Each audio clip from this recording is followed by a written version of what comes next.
Hello, welcome to the channel Why Stories. Enjoy watching. Alicia carefully examined the woman's face on the laptop screen. It turned out that the search engine accidentally displayed an article about this Catalina, the founder of a charitable foundation that helps children in difficult situations, those who have lost their parents or come from very poor families. A well-groomed adult woman with a kind gaze and an open smile. So stylish and energetic. Alicia couldn't take her eyes off her face. She kept scrutinizing, trying to remember, was it her or not? It seemed like it was her after all. There was no complete certainty, as Alicia had only seen her once in her life almost 15 years ago. But still, some internal feeling told her, this is the woman who played such a significant role in the fate of their family. What would have happened to all of them if it weren't for Catalina? Or maybe it's not her after all. Alicia once again skimmed through the article. It told the story of Catalina's life. Now she was quite happy, having finally found her true calling. The woman helps children and considers it her life's mission. Catalina even took 3 little ones from the orphanage under her care, the ones everyone else refused to adopt. They had health and behavioral issues, but now they were thriving teenagers, 2 girls and a boy. They posed for photos with their adoptive mother, beautiful, dressed up, and smiling. Yet, just 10 years ago, no one gave them a chance. Catalina proved by her example that the impossible is possible. The key is love, faith in children, and readiness for long and hard work. Of course, not everyone is capable of such a thing. Catalina is wealthy. Her husband is a prominent businessman, the owner of a well-known chain of gas stations. And she herself achieved a lot for many years. She worked as a stockbroker and managed to accumulate a fortune. In interviews, Catalina admitted that she used to consider her career the main focus of her life, and money was not even the primary motivator. Catalina grew up in a fairly affluent family and never knew need. Work just fascinated her, completely consumed her, and inspired her. It was like an interesting game she fully devoted herself to. But then everything changed. Catalina was around 40 at that time. She started thinking about having children. That's when it turned out that it wasn't so simple. Alicia read this article on the internet like an engaging book, holding her breath. Everything seemed to indicate that the guardian angel and savior of their family was none other than Catalina. Everything fit with astonishing accuracy. Alicia pulled away from the screen, leaned back on the back of the chair, and let out a heavy sigh. Memories. Slow waves of heavy memories washed over her. She was on the brink of despair back then. Alicia couldn't cope with the difficulties that had fallen on her. It seemed that there was nothing good waiting for her ahead. It was a pitch-black abyss, poverty, and survival. Alicia, still very young and inexperienced, didn't want to wake up in the mornings because what good could the next day bring her? It was a terrible state. She had never experienced anything like it before or after. Life had never been kind to Alicia. She was born into a very poor family. Her mother worked as a cleaner, and her father did odd jobs wherever he could. Both of them were uneducated, only finishing school and not pursuing further education. They met somehow and started living together. As far as Alicia knew, her parents were never officially married. The 3 of them lived in a small apartment in a wooden, old building on the outskirts of the city, which used to be a barracks. The family struggled to make ends meet. If one of the spouses managed to earn a little extra money, they would celebrate with drinking, merry neighbors, dancing, and conversations until dawn, sometimes leading to fights. On such occasions, Alicia was treated to cheap sweets from the nearest store, stale gingerbread cookies, chocolate bars with nuts, and soda in tin cans. The little girl felt almost happy. But the truth was, fear always followed. Drunken guests of her parents, many of whom instilled fear in Alicia. Sometimes she couldn't sleep at night, listening to the sounds in the kitchen. For a while, the girl believed that everyone lived the same way as she did. Alicia didn't go to kindergarten. From an early age, she stayed at home alone while her parents worked or hung out somewhere. She liked it that way. She could play wherever she wanted and make as much noise as she pleased. No one scolded or calmed her down. In the yard, Alicia had many friends. She knew them since birth. They were the children of those very neighbors who were so closely associated with her parents. These boys and girls were growing up just like Alicia herself. The area was like that, disadvantaged. Everyone lived like that. But then came the time to go to school, and it was there that Alicia realized how different her life was from that of many other children. Her classmates had beautiful, new school bags and clean clothes. They brought in beautiful toys to school, discussed computer games, and talked about trips to the seaside. Alicia. She felt like she was in a completely different world. At first, the children tried to keep their distance from Alicia. An untidy girl in a faded dress with a patched-up backpack on her shoulders, handed down to her from someone among the neighbors, she stood out from the crowd. Little Alicia was very different from the rest. And she, too, didn't rush to bond with classmates who seemed like aliens to her. But Alicia closely observed these girls and boys.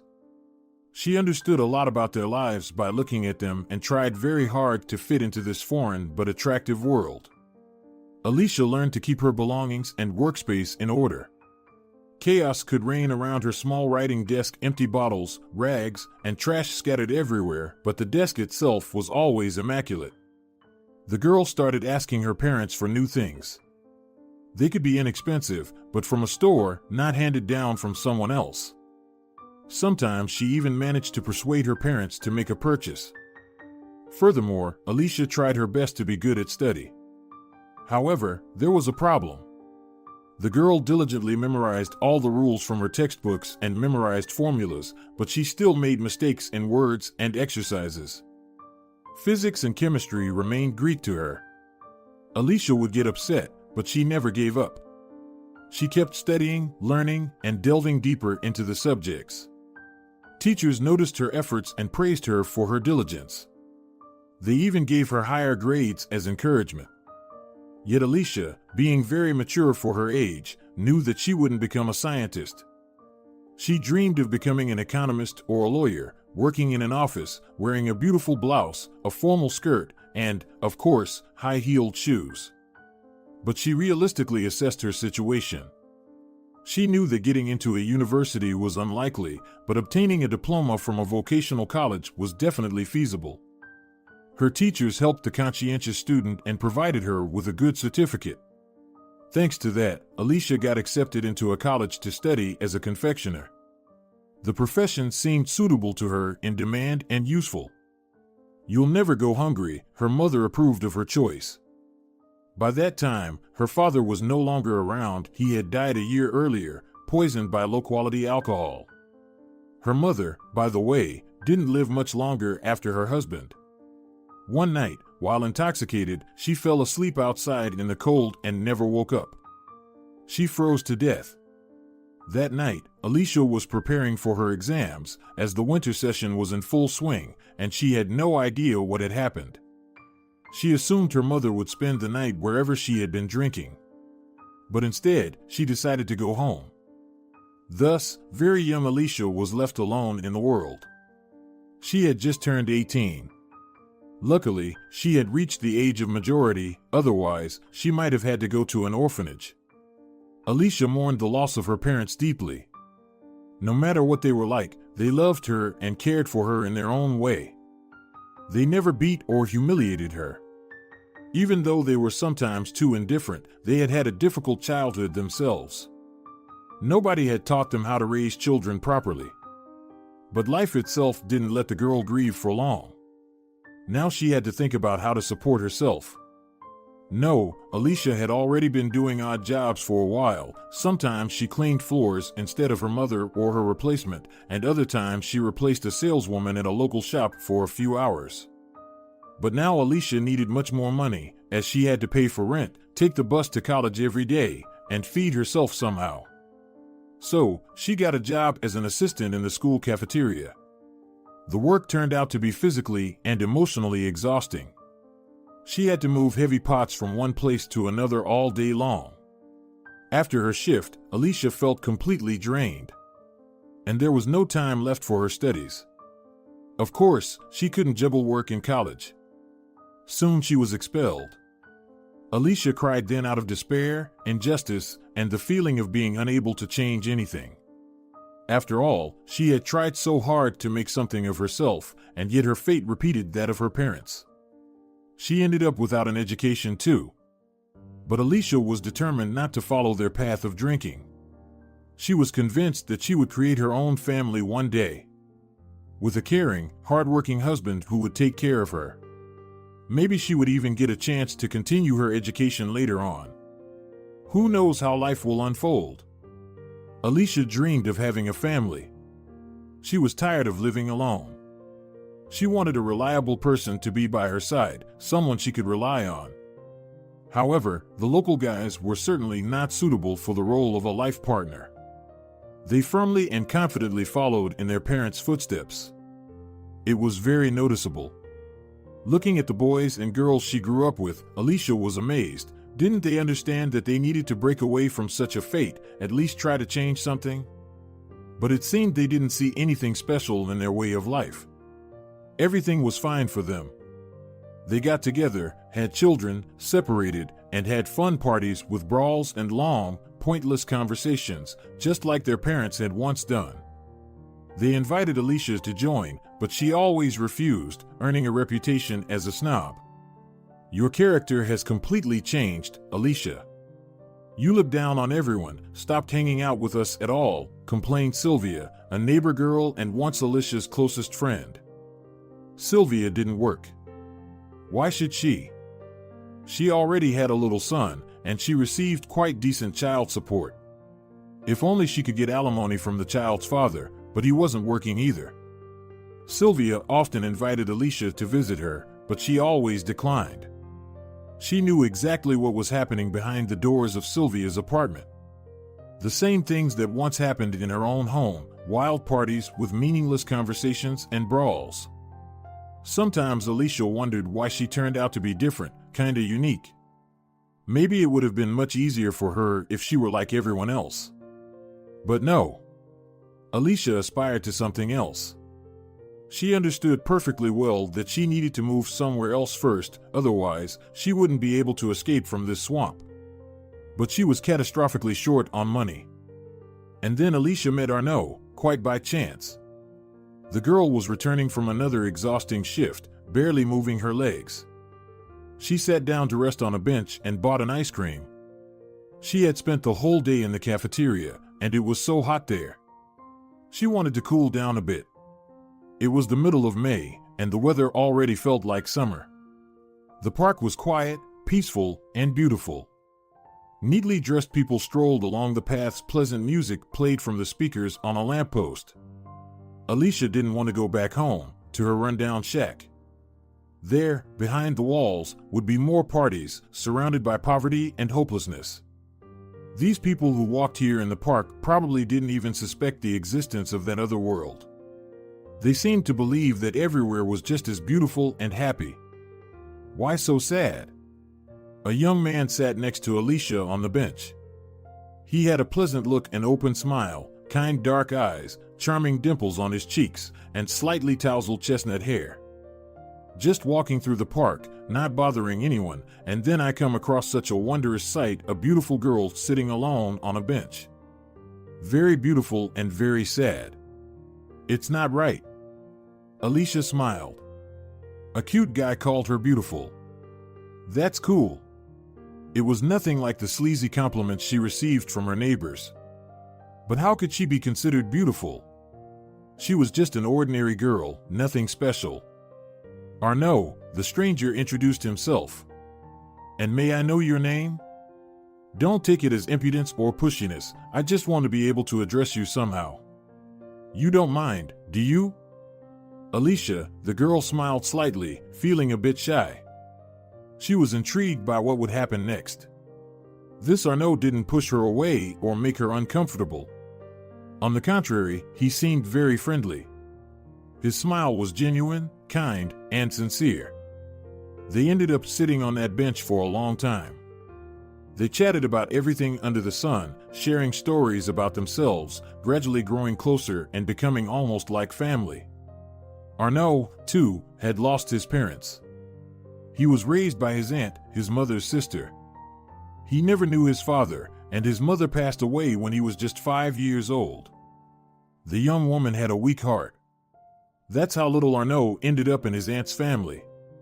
She wasn't exactly thrilled to have an extra mouth to feed. She didn't kick him out of the house, but she couldn't provide him with love and care either. Arnaud accepted this fact with understanding and was grateful to his aunt for not sending him to an orphanage.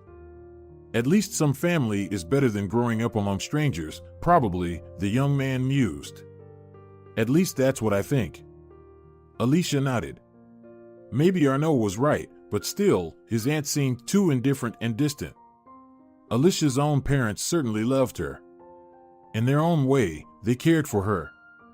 Arnaud, it seemed, never experienced parental affection and love. After finishing the 9th grade, he enrolled in a technical school to study welding. However, he didn't finish his education as he needed to work. His aunt had no intention of supporting an 18-year-old mouth to feed. I raised you until you reached adulthood, fulfilled my duty, declared this stern woman on her nephew's birthday. Now, please, start your own life. It's time for you to move out. And so the young man had to hastily finish his driving courses and get a job at the motor depot of a factory. Alicia was amazed when she heard this. It was so similar to her own story. She, too, couldn't finish her education, which is why she had to support herself. She was just a step away from graduating, but she had to rush into finding work. Well, I'm even grateful to my aunt for doing that, smiled Arnaud. Now I'm only 20, and I'm already fully independent. My peers are still living off their parents, but I'm my own boss. Arnaud rented an apartment in a nice neighborhood and managed to find an excellent job. He chauffeured the head of a large plant. His salary was quite good. He had enough for living expenses and even for entertainment. Since that memorable evening, Arnaud and Alicia were inseparable. They started dating, going on various outings together. The young man always came up with something new. They strolled through the old city center, admiring its unique buildings. They even visited a cat cafe, an establishment that Alicia had never even heard of. And many other adventures. After just a month, Arnaud suggested that Alicia move in with him. She gladly agreed. Why not? It was even more advantageous to rent one apartment instead of two. Besides, Alicia had long dreamt of leaving her shabby shack. Arnaud turned out to be kind, caring, and attentive. He was the kind of person Alicia had always dreamed of having by her side. He could do everything: cook, do repairs, and manage money. He was skillful, responsible, and practical. Most importantly, he loved Alicia deeply, and she could feel it. Of course, she loved him too, and the young couple felt genuinely happy together. They believed they could achieve success together. It was not by chance that fate brought two people with such similar stories and views on life together. Arnaud worked as a driver, and Alicia continued working in the school cafeteria. Now she returned home with pleasure. On her way, she bought something delicious to cook a favorite dinner for Arnaud and waited for him to come back from work. They got married a month after they started living together. Everything developed so quickly for them. They didn't throw a big wedding. What was the point? They didn't have extra money. They didn't have relatives to witness the solemn event either. They thought it was better to use the money to buy something for the house. They enjoyed a cozy time together in a restaurant. At that moment, Arnaud looked into Alicia's eyes with a serious expression and said he would do anything for their family. We will be happy. We'll have children, and they will be happy too. I would move mountains for us. Arnaud really made an effort to fulfill that promise. He worked hard, received bonuses, which he saved for their future home. The couple had a shared dream, to have their own apartment, and they were working towards it. They both knew that achieving this desire was still far off, but they believed that slowly but surely they would get there. Regarding having children, Arnaud and Alicia decided not to rush. They believed that they needed to earn enough to have their own place first. They wanted their child to have a happy and carefree childhood, unlike their own. However, it seemed that fate had its own plans. One day, Alicia realized that she was expecting a child. It happened one morning, almost like an enlightenment.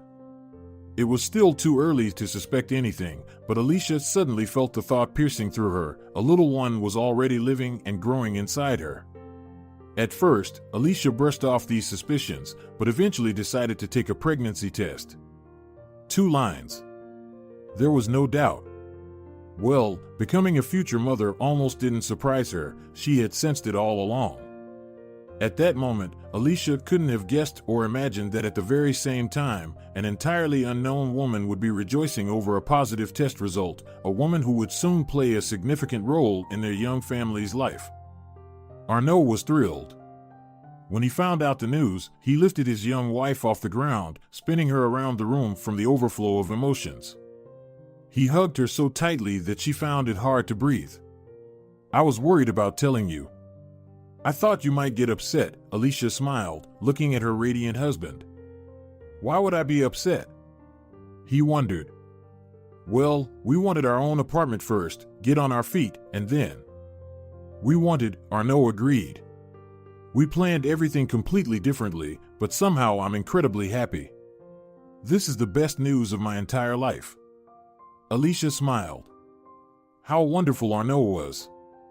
She was only now starting to get used to the fact that such a person was now by her side, the best, kindest person on the planet, and he loved her. What a happiness it was. The young couple started preparing for the arrival of their heir. Alicia was transferred to a lighter job, as she couldn't carry heavy pots anymore. Her salary decreased, but Arnaud took on extra work. During the day, he chauffeured his boss, and in the evenings, he delivered materials to construction sites in his truck. He did everything he could to save up as much money as possible for the birth of their baby. "Our child must have everything necessary and even more," Arnaud would say, hugging Alicia after work in the evenings. Lina felt sorry for her husband. She saw how exhausted he was. But what could they do? Arnaud was right. They had no one to help them, so they had to achieve everything on their own, which wasn't easy. Then, the long-awaited maternity leave came. Alicia didn't feel very well, and she was glad to have the opportunity to rest a bit before the arrival of her beloved daughter. The ultrasound had already shown that it would be a girl. The couple even decided on a name. Arnaud said he wanted to name their daughter Sophia. Alicia had no objections. She also liked the name. It sounded warm and endearing. It happened on a late September evening. There were no signs of trouble. Arnaud went to do some extra work transporting furniture from one city to another. He was happy to have the chance to bring in some extra money, which was never truly extra. The weather was fine, the road calm, and Arnaud was an experienced driver. Although Alicia often worried when her husband made long-distance trips, that evening she felt no anxiety at all. Alicia lay on the couch with her laptop, browsing through clothes for their baby girl to wear when she leaves the hospital. Yes, there were still a couple of months to go, but considering ordering, delivery time, and so on, it was wise to prepare in advance. Alicia smiled as she looked at the tiny jumpsuits and bodysuits. Of course, the dresses were especially delightful. It turned out that even newborns had luxurious evening outfits. It was so pleasant to imagine their little girl wearing those clothes. She wondered who their little Sophia would resemble. Both she and Arnaud were attractive. Surely, their Sophia would be a beauty, but that wasn't the most important thing. Alicia just hoped for a healthy baby. Then the phone rang. Alicia immediately felt something was wrong. She didn't want to pick up the call. It was in the evening, from an unfamiliar number. It couldn't be good news, but she had no choice. "Alicia." A worried voice on the other end belonged to Samuel. She recognized him immediately. He was Arnaud's colleague and partner. The tone of his voice filled her with dread. "Alicia, it's a disaster. Arnaud had an accident." "How?" Alicia gasped. She felt something snap in her stomach. He lost control on the highway and crashed into the ditch. They took him to the regional hospital. Is he alive at least? I don't know anything. The accident was severe. I happened to pass by. I saw a familiar truck, and then all this happened right before my eyes. Go to the regional hospital or call and find out. They took him there. I managed to ask the doctors. Alicia rushed out of the house, hastily changing clothes. Her blood pounded in her temples, her legs trembled, and her heart clenched with icy fear. Just let him be alive, just let him be alive, she whispered to herself unconsciously. Not thinking about safety, Alicia hitchhiked a ride. A young man was at the wheel, watching her, alarmed, with half-crazed eyes. Is there any help you need? The young man asked sympathetically. Are you on your way to the maternity hospital? No, to the regional hospital, Alicia requested. Can you give me a ride there? Yes, of course. The young man didn't ask any unnecessary questions and didn't accept any money for the ride. It was evident that he sympathized with and cared for Alicia, but he didn't intrude into her personal space. He did ask a couple of times if she needed any help, but Alicia declined. What could this young man do to help her? He dropped her off at the hospital gate, wished her good luck, and drove away. Alicia hurried to the registration desk to finally find out where her husband was and how he was doing. She had to run between different buildings of the large regional hospital. Nobody seemed to know anything. She was bounced from one department to another like a football. Alicia felt completely overwhelmed until she finally found the necessary information. Montero? He's undergoing surgery right now, the girl at the registration desk replied, carefully checking the records in a thick notebook. He was admitted a few hours ago in critical condition. Alicia breathed a sigh of relief, in critical condition, but alive. That meant they managed to get him to the hospital in time. Now, it was all in the hands of the surgeons. What happened to him? What are his injuries? And who are you, by the way? The girl asked. His wife, Alicia replied and mentally scolded herself for not bringing her passport. But in her current state, she hadn't thought of it at all when leaving the house.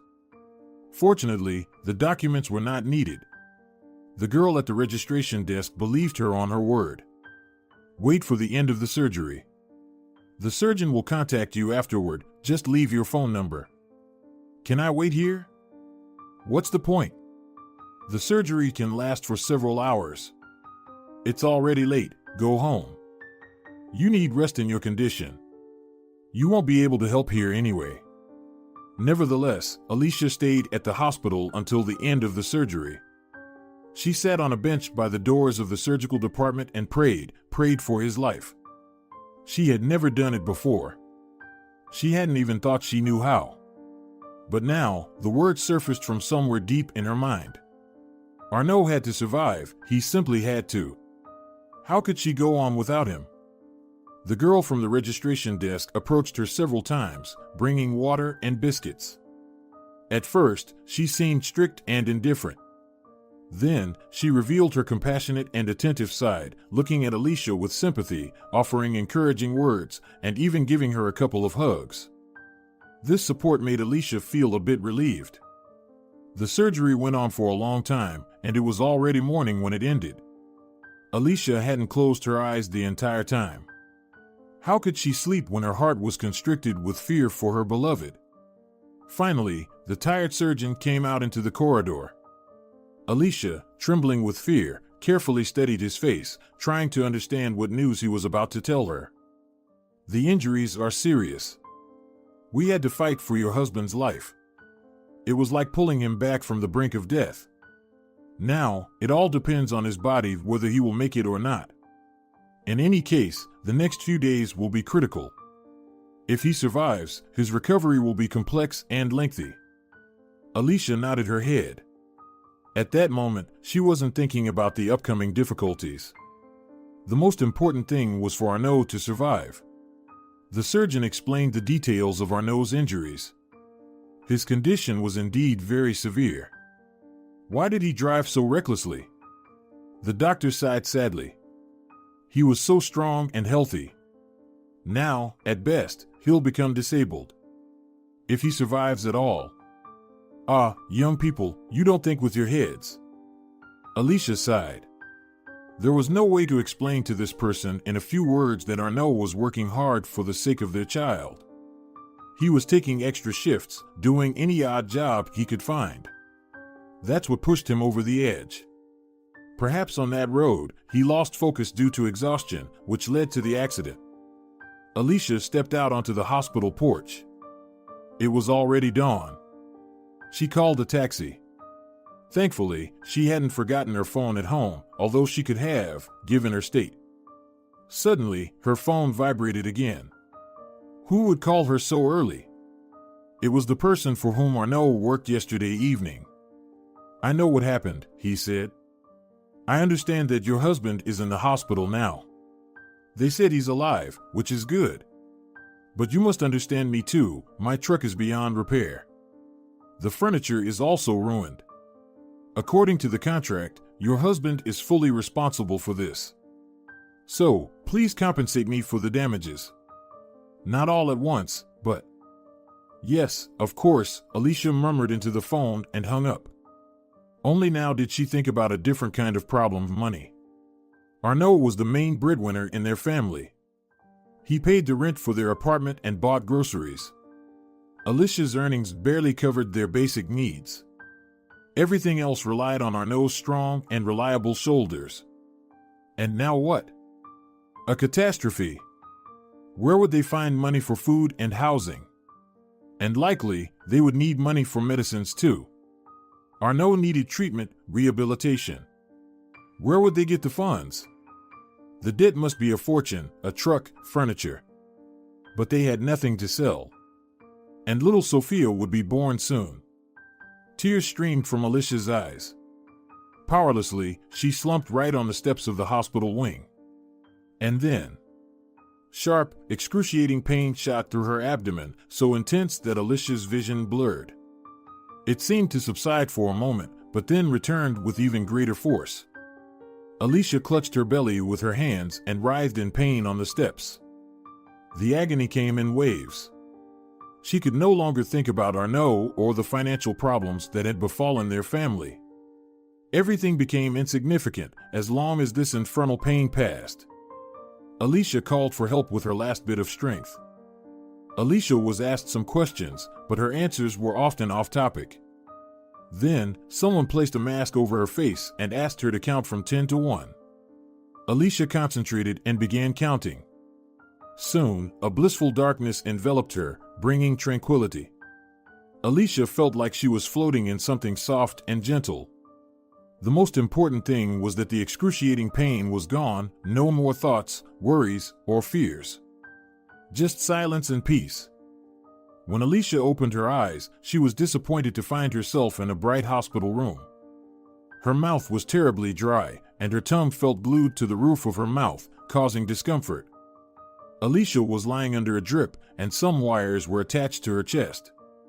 She felt an odd lightness throughout her body. She instinctively reached for her belly but found nothing there. How was this even possible? Alicia's forehead was covered in cold sweat from fear and anxiety. "Hey, someone!" Alicia shouted with all her might, but her voice came out weak, barely audible. Fortunately, someone noticed the patient. A woman in a white coat, either a doctor or a nurse, entered the room. "Where is my baby?" Alicia asked a question upon which her entire life depended. She had never been so terrified before. "Your baby girl is in the premature babies ward." "She's alive," the hospital staff member hurried to reassure the patient. "You had premature labor due to stress. It's a good thing you were in the hospital at the time. We were able to provide quick assistance." "Is she alive?" Alicia clarified again. "Yes, she's alive. A good girl, quite robust, but she needs to grow in an incubator. After all, she's premature. I've seen many such children." She will be fine, of course, rehabilitation will be necessary, but she's not critical. Don't worry. Alicia nodded gratefully. The main thing was that Sophia was alive. The young mother immediately believed the woman in the white coat. Everything would be fine with her daughter. Ironically, on the same day, the woman who would later save Alicia and Arnaud also gave birth, but her baby was also premature. Unlike Alicia, she received entirely different forecasts from the doctors. They didn't give her baby any chance at survival. "Can I see my daughter?" the woman asked. "Not now, later. You are still too weak, you've lost a lot of blood and everything. We all know what happened to your husband. It's no wonder you got so stressed and gave birth prematurely. What about my husband? Do you have any news about him? I know he's alive. He's in the intensive care unit now. That's all I know." Both women faced the challenges of motherhood with their premature babies, uncertain of what the future held for them and their families. Days were filled with anxiety and fear for her daughter and husband, injections, pills, and painful procedures. Alicia felt her strength returning, which was a good thing because she would need it. Now she would have to take care of her disabled husband and her premature newborn daughter, who required extra care due to her premature birth. The financial problems were still there, and Alicia wondered if she could handle everything on her own. The medical staff, aware of the young mother's situation, tried to support her in any way they could. Every day they updated her on Arnaud's condition. He had been moved out of the intensive care unit, started moving his arms, speaking, and even learned to sit up. However, his prospects of walking again seemed much worse. Everything pointed to Arnaud never being able to get out of his wheelchair. Meanwhile, little Sophia was doing well. She was growing stronger and gaining weight, which was the most important thing. Alicia was allowed to visit her on the third day after her birth. Sophia lay in her incubator, so tiny and vulnerable. Her body was entwined with wires, but even among the other premature babies, she looked the sturdiest. There were other infants who were born much earlier than the expected term, while Sophia spent 7 months in her mother's womb. Soon, Alicia was discharged from the hospital, but she continued to visit the hospital every day to see Sophia and Arnaud and to get updates from the doctors. Arnaud was trying to stay positive, but it was such a painful sight of her once strong husband in a wheelchair. He reassured Alicia that he would recover soon and get back to work because he couldn't stand being idle. He dreamed of holding his daughter, carrying her on his shoulders in the park, and learning to braid her hair. Alicia smiled sadly, knowing that the chances of Arnaud walking again were slim. Although there was a chance, the rehabilitation required significant funds, and she had no idea where to get them. The doctors helped with obtaining disability benefits, providing some free medical services, but it was far from enough for Arnaud's full recovery. On top of that, the truck's owner kept calling every day, demanding money. Alicia even had to go back to work. She took on the job of cleaning the stairwells in the mornings and evenings to earn some money. At least she had time for it since Sophia was still in the hospital. Another month passed, and finally, Arnaud was discharged from the hospital. He returned home in a wheelchair. Fortunately, there were ramps in their building, but it was still challenging. Adjusting to his new reality was not easy, but Arnaud remained resilient. He supported Alicia, searched for work, and explored the internet for any potential income opportunities. Unfortunately, the job market for people with mobility issues was extremely limited. Despite the hardships, Alicia and Arnaud did their best to remain hopeful and determined. Their love for each other and their daughter gave them the strength to face the uncertain future together. Finally, they discharged little Sophia.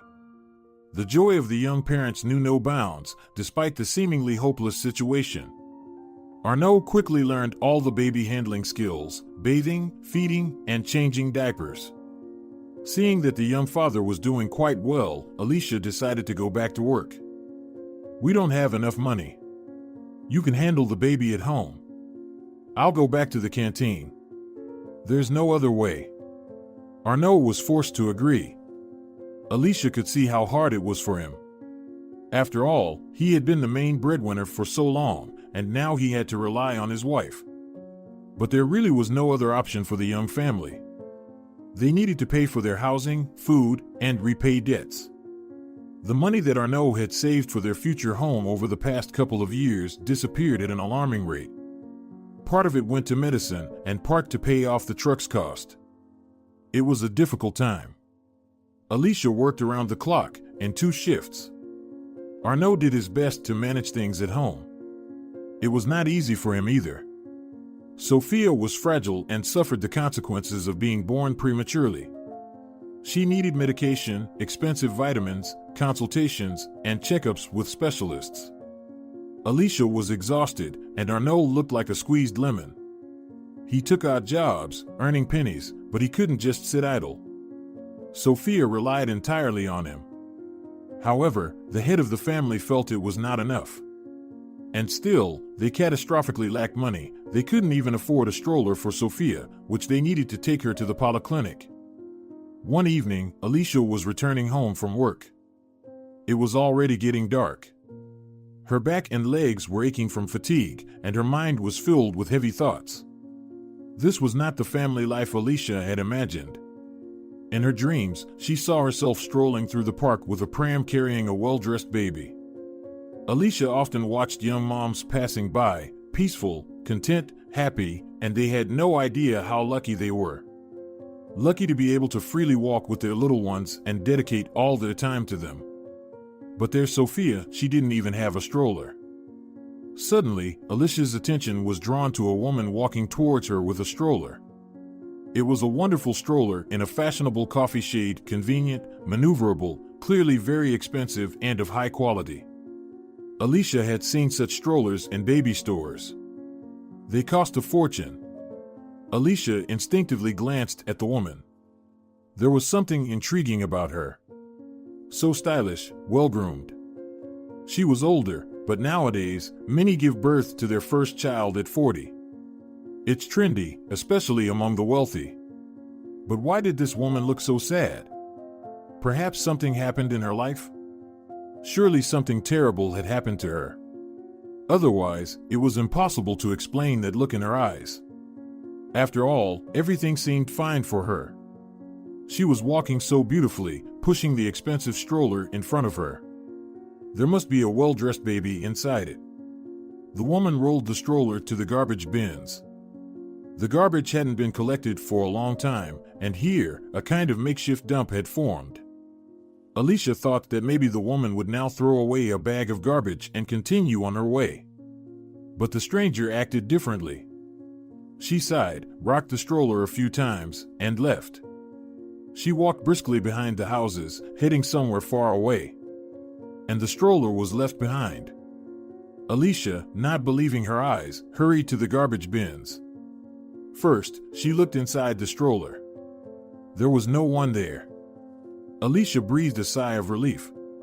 She had already thought that some lunatic had thrown a baby in the trash. Such cases are sometimes described on the internet. But the stroller, fortunately, was empty. So why did the stranger leave it here? Probably discarded it. People sometimes leave good things near trash bins for those in need to take. That must be the case with this woman. Her child must have grown up, and she got rid of the unnecessary stroller. Yes, that was the most reasonable explanation. But Alicia tried not to rejoice just yet. What if the woman returns now? What if she just left the stroller here temporarily while running errands or getting her child? It was a strange choice of place, of course, but who knows? Half an hour passed, and the woman didn't appear. All this time, Alicia kept an eye on the stroller because what if someone else takes it? Such a valuable item wouldn't stay near the garbage bins for long. They needed the stroller for Sophia. It was simply indispensable. In the end, Alicia convinced herself that the owner of the stroller didn't need it, and with a calm heart, she rolled it to her home. Arnaud, seeing the upgrade, even whistled in surprise. Look at the transport our Sophia got. Elite means of transportation. I'm amazed myself, Alicia smiled. The woman left it right in front of my eyes and walked away. I waited for a while, hoping she'd come back. But no, she didn't return. It's strange. Such a beautiful, obviously expensive stroller. She could have sold it and made a lot of money. The stroller is in excellent condition, like new. It's strange indeed, Alicia agreed. It looks like they used it very carefully. Or maybe they didn't use it at all, Arnaud shook his head, carefully examining the tires. Well, never mind, we'll never understand the rich. Arnaud volunteered to wash the stroller himself, and that's how he discovered the letter. A folded sheet of paper was lying in the side pocket of the stroller. It was a whole message. Come here, Arnaud called his wife. At that moment, she was playing with Sophia. This is just... I can't believe it. Read this, the guy handed the sheet to his wife. Where did you find this? It was in the stroller. I don't even know how to react to this. It's an incredible letter. I apologize for the oversight. Here is the translation following your request. Alicia took the paper from her husband's hands and began to read. Beautiful, almost calligraphic handwriting, a light style. Clearly, it was written by a very educated person. And the meaning itself. Yes, Arnaud was right. It was an incredibly unbelievable story. Hello, people who found this letter, the message began. If you're reading this, it means the stroller has finally found its little owner, and that's just wonderful. My name is Catalina. I decided to leave the stroller precisely near the garbage bins so that it could go to those in need, to people with a little one, who have no money for a baby carriage. May this stroller serve you well and help you raise your child. Undoubtedly, you are people with low income, perhaps even living on the verge of poverty. Various situations happen. Why am I so sure of this? It's simply because hardly anyone from an affluent family would pick up a stroller from a landfill. Such people prepare for the arrival of a child in advance. They make lists, choose things in baby stores. I was just as fortunate recently. But you are happy, even happier than me. Because you have the most important thing, your child, your little son or daughter. It's the happiness of being parents, seeing your little one grow, giving them love, introducing them to this world. I don't even know what could be better than that. Probably nothing. So you are much happier than me. It's challenging for you now, but I am sure you will cope. Everything will eventually be fine for you. May this stroller become a helping hand for you at the start of your success. She seems to describe us, Alicia said, looking at Arnaud in amazement. Exactly, her spouse agreed. That's what's so astonishing. Including, well, come on, read further. There's a lot of interesting stuff, especially at the end. Alicia once again immersed herself in reading. My life was like a continuous fairy tale, where all my wishes came true. Since childhood, I never knew refusal in anything. My father is a successful businessman, and my mother is a thriving financier. From both sides of the family, I was the only granddaughter. Can you imagine how they spoiled me, how much love, attention, and care I received? They invested so much in me. And I knew that the time would come, and I would pass all of this on to my children. From a young age, I dreamed of a large family, and in games with my friends, I always took on the role of a mother with many children. From childhood, I heard from everyone that I would become a wonderful mother when the time came. So I grew up with this thought in my mind. And then I grew up. It turned out that life was vivid, diverse, and interesting. We traveled a lot with my parents, but trips with friends were something entirely different. In general, I had a happy student life. I even had a chance to live abroad and visit various corners of the planet. I ended up in all sorts of adventures. As they say, there will be plenty to remember in old age. It was a very joyful period of my life, vibrant and eventful. And then I got interested in stock market trading. It just happened that I became a successful broker, although I never aspired to it. I thought I'd get married, have children, as I once dreamed, and focus on family life. But it turned out differently. Work completely consumed me. the thrill, success, and recognition from authoritative financiers. I was invited to conduct seminars in prominent business centers, and business sharks listened to my words. It all made my head spin. I didn't notice how my priorities changed. Of course, sometimes I thought it was time to get married and become a mother. Time was passing by. But, on the one hand, I was still young, and on the other hand, there was no one around whom I saw as my spouse. Perhaps these were just excuses because I was content with the life I was leading. Watching friends who were immersed in children's affairs and problems, I cherished my freedom. The once lively, energetic girls turned into something else. All they talked about was their kids and their accomplishments. It made me feel melancholic. I felt like a queen, successful, respected, and indispensable. Notable economists sought my advice, and magazines wrote about me. Indescribable feelings.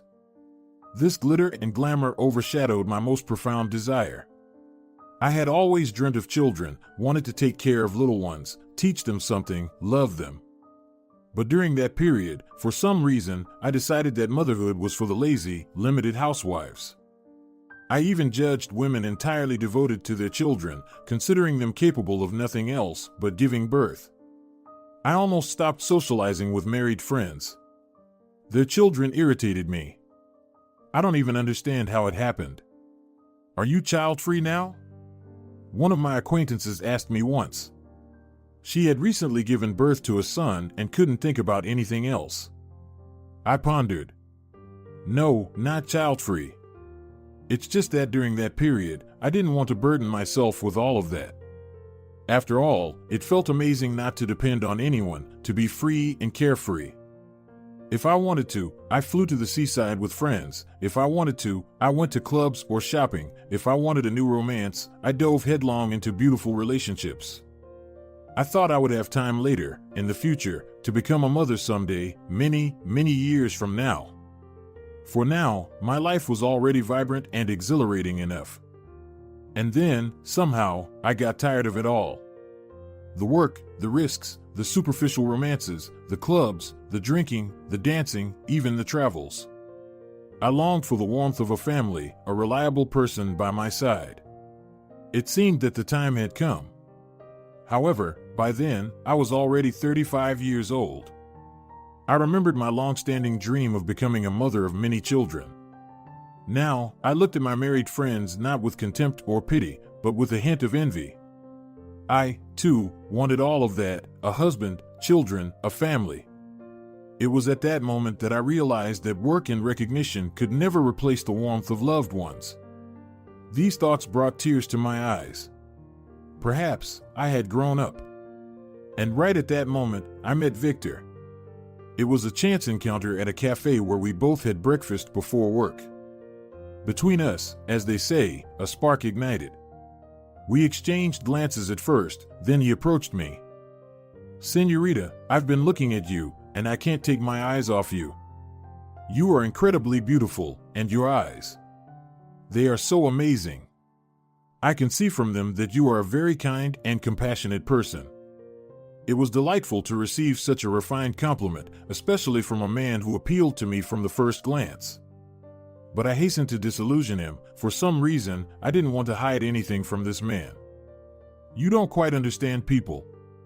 You don't know me at all and assume that I'm kind and good. It's not true. Seems like you still don't know yourself well," Victor smiled. "But I am good at reading people, and I never make mistakes. You will understand that later." We started talking, and Victor immediately caught my interest. He was so intelligent, insightful, and most importantly, he looked at me with admiration and tenderness. That's how our relationship began. Half a year later, we were already celebrating a lavish wedding. He turned out to be the owner of a small dairy plant. What captivated me the most was his sense of humor and caring nature.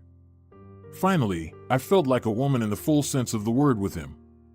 It turns out it's very nice when someone cares for you, protects you. Of course, we didn't delay the question of having children since both of us were at an age when it was high time to become parents. He dreamed of having a big family, just like I did once. By Victor's side, my childhood dream came back to life. I realized that above all else, I wanted to be a mother, and as soon as possible. It was at this point that things turned out to be not so simple. The coveted pregnancy was not coming. For the first time in my life, I couldn't get what I wanted so badly. It was disheartening. Victor tried to reassure me, telling stories about his acquaintances who also didn't become parents right away. But it didn't ease my mind. I would lash out at my husband, even though I loved him deeply. He patiently endured all my outbursts. To this day, I don't understand where he found so much strength. After some time, we decided to seek medical help. At first, the doctors struggled to diagnose the issue. Both Victor and I underwent extensive examinations. Money wasn't a problem, so we visited the most renowned doctors both in our country and abroad. Finally, after some time, the doctors found the cause. The problem was with my health, a subtle genetic issue that was nearly impossible to detect.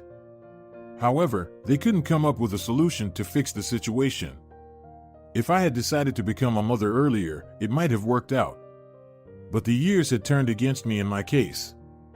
They warned me that chances were almost non-existent, and that's when I enthusiastically embraced the challenge.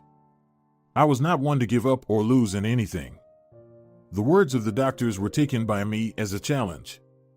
And so, again, it was treatment, examinations, endless tests, and procedures. I stopped working altogether. Nothing else brought me pleasure. I had a goal, and I systematically pursued it. How could it be that my dream might not come true? Such a thought just couldn't fit into my head. There was a period when I started feeling hatred towards women with small children and pregnant women, solely because I envied them so bad. Why did they succeed while I didn't? It seemed so unfair. What made them better than me? I would have been a much better mother, that's for sure. Victor was so patient with me. He reassured and supported me. My husband repeated many times that he only wanted one thing, for me to return to my previous self, cheerful, kind, and full of life. I miss my Catalina so much, he would say. I haven't talked to that smart, sensitive woman in a long time. Then go and find that woman, I would reply bitterly, since your wife no longer satisfies you. Why do you say that? Victor sighed and embraced me. I just miss our old life. I would have loved to help him, but how could I? I was fixated on something unattainable, going out of my mind completely. Let's adopt a child, Victor tried to persuade me. There are so many babies in orphanages who need parents. They were betrayed from birth, abandoned and left behind. But we have many opportunities. We will give this child or these children everything they need for happiness. Just think about it. Just think. He even showed me photographs of orphans from the orphanages. Big-eyed babies, touching and defenseless, and such need of loving and caring adults by their side. But I didn't want to hear anything. I wanted my own blood child. Why should I take care of someone else's children? If they are not needed by their own parents, why should they be needed by us? Just imagine whose offspring end up in orphanages, lazy people, drunkards, and the like. Don't talk nonsense. Everything will work out for us in the end. Nothing worked out. The doctors shook their heads, and more frequently, they spoke about how difficult it was to deal with genetic diagnoses. The treatment became more expensive and challenging, and the prospects grew increasingly uncertain. 5 years of struggling to have a child were extremely challenging for me. Hope and disappointment alternated with each other. At times, I lived in anxiety, and at other times, I felt intense pain from another failure. Victor. Where did he find so much patience? He was always there, supporting me, even when I acted irrational. Occasionally, my husband would bring up the idea of adoption, but I refused to listen. His persuasion seemed to spur me on. Now I wanted to prove him wrong. We would have our own child because I said so, while he was offering some nonsense. I tried everything imaginable, innovative methods, folk medicine, and even sought the help of healers. A shaman ran around me, uttering strange words and filling the room with suffocating smoke. But even then, I believed I was doing everything correctly. I knocked on every door and used every opportunity. I must have lost my sanity for a while. Victor looked at me with pity and concern.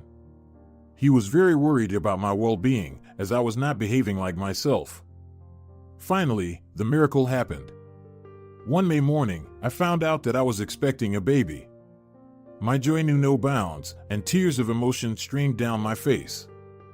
I gazed at the positive test, and my legs trembled. Finally.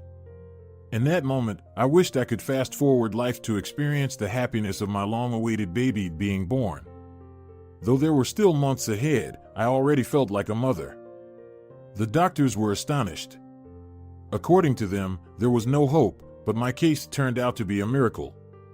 Naively, I believed it was because my desire was so strong that it changed the world and the order of things within it.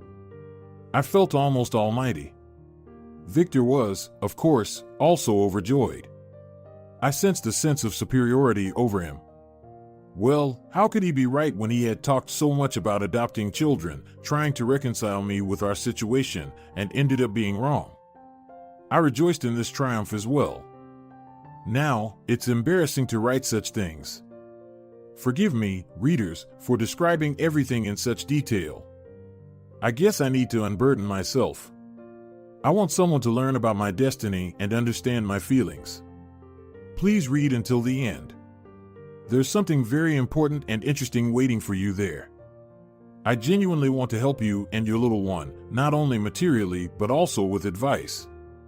My life.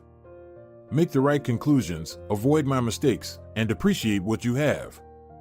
Pregnancy was difficult from the very beginning. Constant threats of miscarriage. I spent months in hospitals, sometimes weeks without leaving the bed, protecting my little one. My health deteriorated sharply. They suggested terminating the pregnancy because the tests indicated that my body couldn't handle the strain. My life was in danger. Nevertheless, I had a serious condition that ideally should have prevented me from giving birth. I didn't want to listen to anyone. After dreaming about pregnancy for so long, waiting for this moment, how could I suddenly give up on the long-awaited baby? No way. You are doctors, and you are paid huge sums to do your job. I yelled at the medical staff. So, do your job properly. It's just a few more months left. It's the 21st century, for heaven's sake. Is medicine really so powerless nowadays? We are doctors, yes, you're right. Doctors, but not gods. If you suffer, the baby suffers too.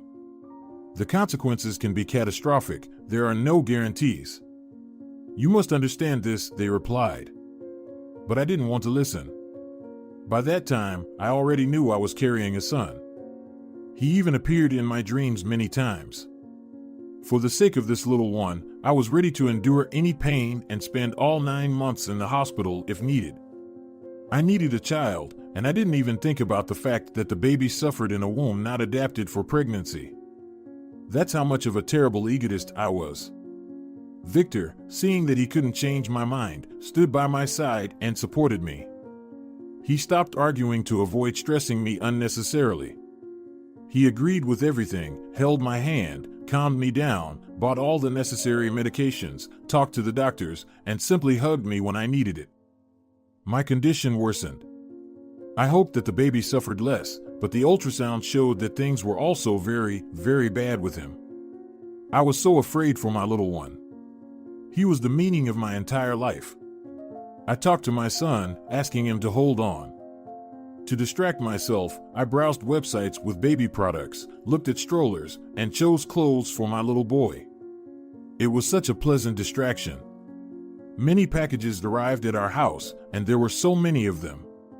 Looking at those things, I thought about the good things because there they were, the evidence that Victor and I were almost parents. The house was filled with so many baby items. We just had to wait for their little owner. He would undoubtedly be the happiest child in the world, and the difficulties would be forgotten like a bad dream. Our son was born much earlier than expected. The doctor's manipulations didn't help. My body decided to get rid of what was destroying my health and harming me. The baby turned out to be weak and fragile. I saw his delicate little arms and legs, some strange, bright color of the skin. My heart ached with pity and tenderness. Just looking at my son, wrapped in wires, I realized that I had been a complete egotist. The doctors had warned that it would be like this.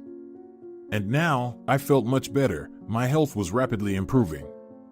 But the baby was not doing well. He was all alone in the intensive care unit, fighting for his life. The doctors immediately said that there was almost no hope. Congenital pathologies, the overall weakness of the baby due to the difficulties of my pregnancy. But I still believed in a miracle. I even threatened the doctors that they would be responsible if anything happened. Of course, it didn't help. My son fought for several days, but eventually he surrendered. When they told me, my world turned upside down. I was so angry at everyone, blaming the doctors, even Victor. In my opinion, he didn't believe strongly enough in a positive outcome, and therefore, he was also to blame. It got to the point where Victor admitted me to a clinic. A ward with soft walls, considerate staff, talks with a psychotherapist, silence, peace, medications. I started to recover gradually, reevaluated many things, and understood. I realized that I had been an egotist, obsessed with my desires. I understood how poorly I behaved towards Victor. I started thinking about the future. At that time, I didn't know what I would do, but I realized for sure that I needed to direct my energy not towards anger and hatred, but towards creation. It was then that the conversations with my husband resurfaced in my mind. Victor was right. There are so many disadvantaged children in the world. We should help them, support them if we don't have our own little one. It doesn't mean that there is no one to give our unused love and care. I returned home a different person. Victor was the happiest of all. He said how much he missed the old Catalina, and here she was again, by his side. It was very sweet. The things. Reminders of the tragedy that happened to us were the things I had bought in countless quantities: clothes, toys, furniture. Victor put them in a separate room, and it turned into a sort of storage or museum. Those things. Looking at them still hurt me a lot. Get rid of this, I told my husband. Why? He asked in surprise. Maybe it's better to give them to those in need? Victor, as always, was right. I started visiting orphanages with boxes and bags. There, I got acquainted with the staff and learned the stories of the children. Many, many stories, complex destinies, tragedies, betrayals. Someday, when I have more time, I will write a book about it. People need to know. It fascinated me. I wanted to help the disadvantaged little ones and make their lives a little better because I could. I had all the possibilities. And now, I am thinking about organizing my own charitable foundation. There are many challenges with that, but I'll manage. I've already started to learn about how to arrange everything. Meanwhile, I help the children from the orphanages by buying them the necessary things, organizing celebrations. It's such a joy to see the smiles on the faces of these boys and girls. Some time passed. I thought I had given away all the things I bought for my son, but one day I came across this stroller. I remembered how carefully I chose it, studied the specifications, looked at its appearance. I wanted my son to feel comfortable and good in it. But unfortunately, he never got to use it. The stroller was stored in the basement, so Victor got worried when I noticed it. He thought it would hurt me again. But strangely, I only felt a slight sadness and regret because I already had a purpose in life again. I knew that my child, what happened to him, it was not in vain. Now, in honor of my son, I will help many other children. Our little boy lived for a very short time, but his brief life will change this world significantly. But what about the stroller? I came up with a very interesting idea about it. Children in orphanages have a tough life. Everyone knows that. It's often talked about. But at least they are looked after, always fed, and dressed. They lack parental love and care. Yet, In material terms, they are provided for. However, there is another category of children. Their parents earn barely enough and can't even buy them the essentials. How many such families do we have? They usually receive no help. There's a mom and dad, so they should raise their offspring, that's what most people think. But situations can be different. Not only lazy and irresponsible people end up in difficult situations. I decided to leave this stroller where it will surely be found by people who desperately need it. Good things that are no longer needed are usually left near trash bins. That's what I did with the stroller. Thank you for reading this story to the end. I hope my letter eventually reached the right recipient. I believe it did. Surely you are now in despair, lacking money for a living, and unable to see a future. So, I want to help you with something else. Near the trash bins where you found the stroller, there is an unfinished building of a shop, an abandoned area. There, under the porch, I left something for you. I hope it will help you to rebuild your life and raise your baby to be a worthy person. Good luck to you in everything. Catalina. Alicia, in bewilderment, put the letter aside and looked at Arnaud. Do you think it's all true? Are you talking about what's waiting for us under the porch of the unfinished building? And about that too. And, in general, about this whole story. I don't know what to think, Arnaud shrugged. But I'll definitely check under the porch right now. I don't want to wait until morning. The young parents put baby Sophia to sleep, waited until she fell soundly asleep in her crib, and went outside. They weren't worried about their daughter, they knew she would sleep for at least 4 hours. And they didn't need that much time, the unfinished building was very close, they would handle it within 20 minutes. Here it is, Arnaud said, deftly wheeling the stroller up to the porch of the unfinished shop. He bent down and started feeling around under the porch. Alicia stood next to him, feeling a bit anxious. She looked around. Who knows, maybe it was some kind of prank or, even worse, someone wanted to set them up. What if someone was watching them from around the corner right now? Look! Arnaud exclaimed, pulling out a small package wrapped in cellophane. He immediately tore open the wrapping and whistled in surprise. Alicia looked at what he was handing her. It was a thick bundle of bills. A lot, a whole fortune. Alicia even pinched herself to make sure it wasn't a dream. There was a considerable amount of money here. Maybe they're fake? The girl doubted. No, it looks like they're real.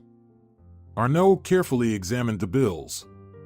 So, everything in this letter is true, from the first word to the last. Unbelievable. Alicia still couldn't believe it. She couldn't believe that unknown people saved their family from an inevitable catastrophe. But that's how it turned out in the end. The money was enough for Arnaud's rehabilitation. The young man quickly got back on his feet at a private medical center. Now he could work again. They say the truth, if you want to make a person happy, take something away from them first, and then give it back, Arnaud rejoiced. Finally, he could walk again. Although, it took a long time to learn how to do it. Not everything worked out right away. Together with their daughter, they took their first steps, one from birth, the other after the accident. The young couple also had enough money to buy their own apartment. A small 2-room flat in a not-so-prestigious area of the city, but it was their own, cozy, dear, and beloved. With great pleasure, the young parents renovated and arranged their nest. Yes, the money found under the porch was enough for them to settle in their new place. Moreover, Arnaud was back to work, so the family was no longer struggling. Alicia could peacefully stay on maternity leave with Sophia. She no longer had to work from dawn to dusk in the canteen. What a joy it was to see her child grow, introduce her to the world, spend time with her without worrying about survival. Arnaud paid off his debt to his previous employer and found a new job. Now he no longer worked multiple shifts and was much more attentive and cautious than before. Life had improved.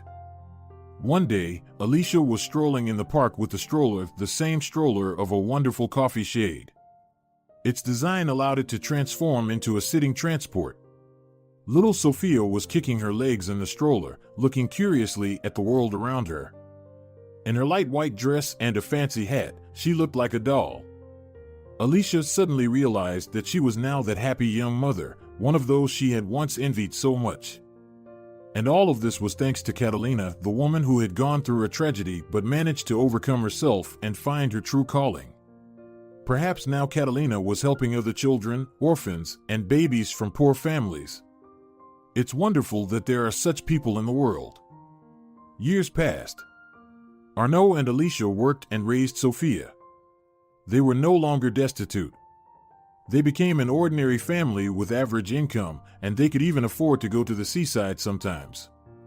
And all of this was thanks to the accidental help from completely unknown people. Alicia tried to find Catalina, searching the internet, browsing through countless pages on social media. Why? Well, she just wanted to say thank you to the person who did so much for their family's future. At least a simple thank you. Let Catalina know that her stroller and money truly saved a whole family. It would probably be nice for her to hear that. But soon Alicia realized that Catalina, apparently, lived in a completely different city because no local shelters were being supervised, and there was no charity fund for children in their town either. She's like a fairy, Arnaud shrugged. He also wanted to find their savior. Appeared out of nowhere in a difficult moment and then vanished without a trace. Pure mystique. Our guardian angel, no doubt. Years went by. Sophia grew up and turned into a very pretty girl. She always studied excellently. Her parents were proud of her and really hoped that, unlike them, she would definitely get a good education. Both of them encouraged Sophia to go to university. And the girl herself was not against it. Since third grade, she had dreamed of becoming a teacher. Of course, Sophia knew the story of the stroller. Her parents had told her about it when she was 5 years old. Alicia remembered the woman who left an expensive, new stroller near the dumpster every day. Her face was deeply engraved in Alicia's memory. And Catalina, the amazing fairy who helped their family escape poverty, was the one Alicia read about in the article. Doubts remained, so Alicia started searching for information about this random savior. She wanted to know for sure. There were plenty of articles about this woman on the internet. Her foundation was doing significant work, providing immense support to thousands of children over the years. Catalina didn't just help the children, she also engaged influential people in this cause. Famous actors, businessmen, all participated.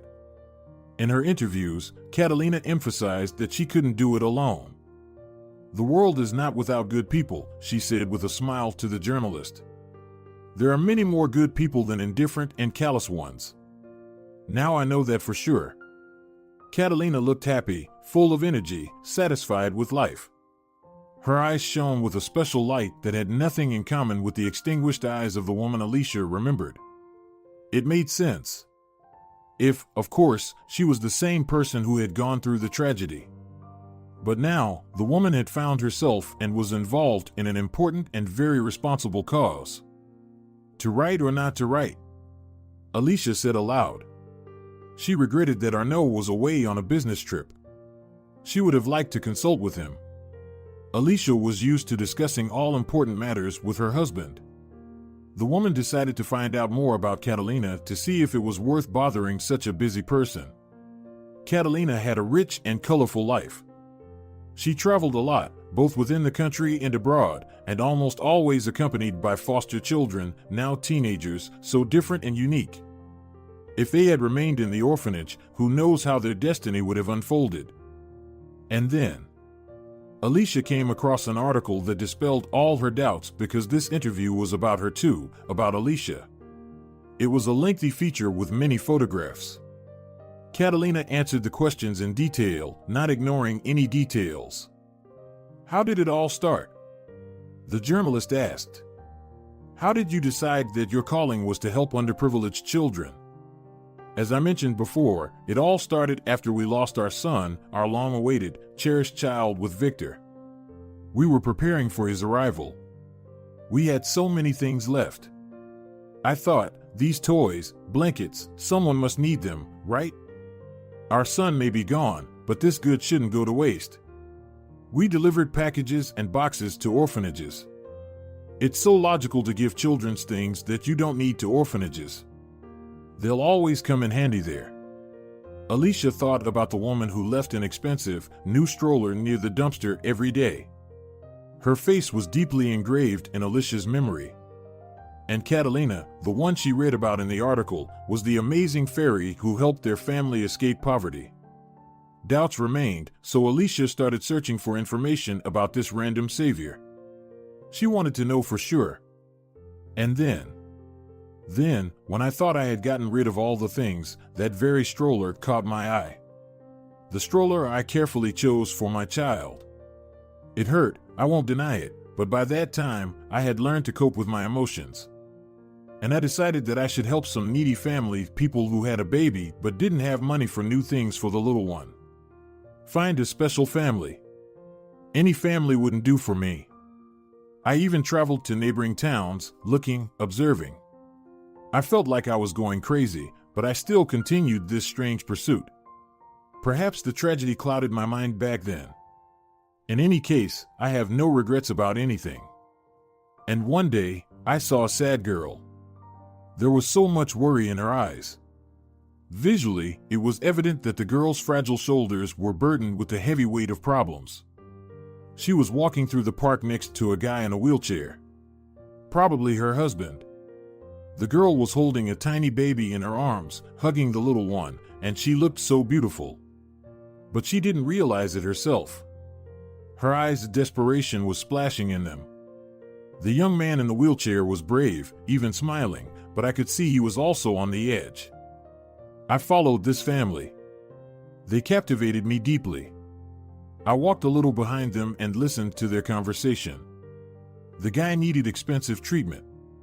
As I understood, something happened to him not long ago, and he ended up in a wheelchair, losing his income. The girl worked tirelessly in hard labor. Her husband took care of the baby as much as he could. But the most important thing, they talked about the stroller. The stroller? The journalist asked. Yes, the stroller. It became a kind of sign for me. They dreamed of a stroller for their baby. It would be easier for the man to take the baby to the clinic. And then something clicked in my mind. I realized they are the family I simply must help. But a stroller alone was not enough. These good people wouldn't be able to get out of poverty on their own. They needed help to get started, and I could provide it. Not only could I, but I also really wanted to, because how else? I'm sure they handled the money properly. Money? The journalist didn't understand. Yes. I decided to give them not only a stroller, but also a sum of money that would be enough for the guy's treatment and maybe even a small apartment. But how to do it without arousing suspicion? I thought about it for a long time, and then the plan just came together in my head. Alicia pulled away from the screen and smiled. Well. Now she was hearing her story from another perspective. It was so interesting, captivating, and unusual. The woman took that very letter out of the photo album.